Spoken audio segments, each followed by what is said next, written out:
नमस्कार मित्रांनो, महाराष्ट्र अभियान माहिती केंद्रामध्ये आपले हार्दिक स्वागत। राज्यातील विविध नैसर्गिक आपत्तीमुळे बाधित झालेल्या शेतकऱ्यांना राज्य शासनाच्या माध्यमातून एक वेळचं निविष्ठा अनुदान दिलं जातं। याच्या अंतर्गत पात्र असलेल्या शेतकऱ्यांना विशिष्ट क्रमांक देऊन या शेतकऱ्यांना आपले KYC पूर्ण करण्यासाठीचं आवाहन वेळोवेळी शासनाच्या माध्यमातून प्रशासनाच्या माध्यमातून केलं जात आहे। बऱ्याच शेतकऱ्यांच्या माध्यमातून KYC केली गेलेली आहे, परंतु अद्यापही बरेच शेतकरी KYC करण्यापासून वंचित आहेत। परिणामी त्यांच्या अनुदानाचं वितरण देखील झालेलं नाही। मित्रांनो, याचबरोबर ज्या शेतकऱ्यांचे KYC झालेले आहेत त्या शेतकऱ्यांना देखील बऱ्याच मोठ्या प्रमाणात अनुदानाचं वितरण झालेलं नाही। काही जणांना अनुदानाचं वितरण झालेलं आहे, परंतु ते नेमकं कोणत्या खात्यामध्ये होतं हे माहीत नाही आणि म्हणूनच आजच्या या व्हिडिओच्या माध्यमातून नेमकं तुमच्या कोणत्या खात्यामध्ये अनुदान वितरित झालेले आहे आणि अनुदान जर वितरित झालेले नसेल तर तुम्हाला काय कारण दाखवते हे थोडक्यात समजून घेण्याचा प्रयत्न करणार आहोत।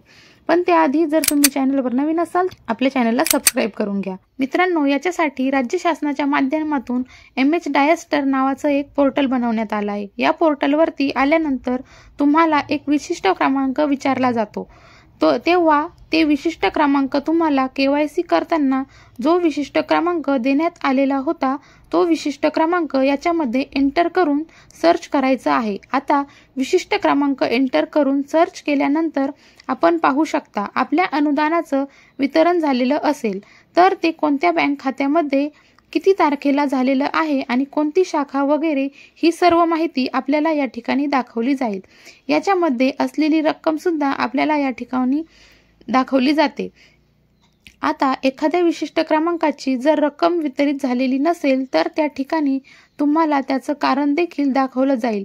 तुम्हाला तहसील कार्यालयाशी संपर्क साधावा किंवा तुमच्या अधिकाऱ्यांशी संपर्क साधावा अशा प्रकारे दाखवलं जाईल। मित्रांनो, याच्यामध्ये देखील बरीच कारणे येतात।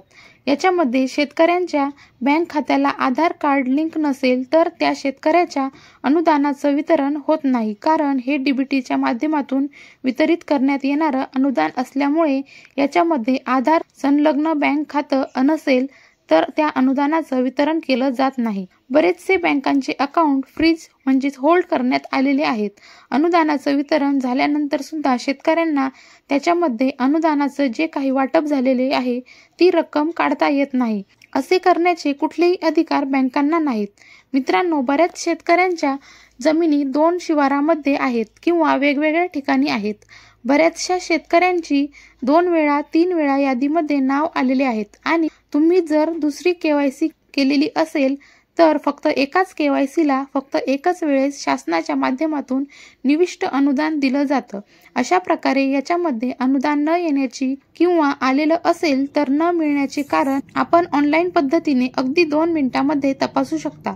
याची जी काही लिंक आहे ती तुम्हाला आपल्या या व्हिडिओच्या डिस्क्रिप्शन बॉक्समध्ये देण्यात आलेली आहे। व्हिडिओ आवडला असेल तर लाईक करा, शेअर करा आणि आपल्या चॅनलला सबस्क्राइब करा। धन्यवाद।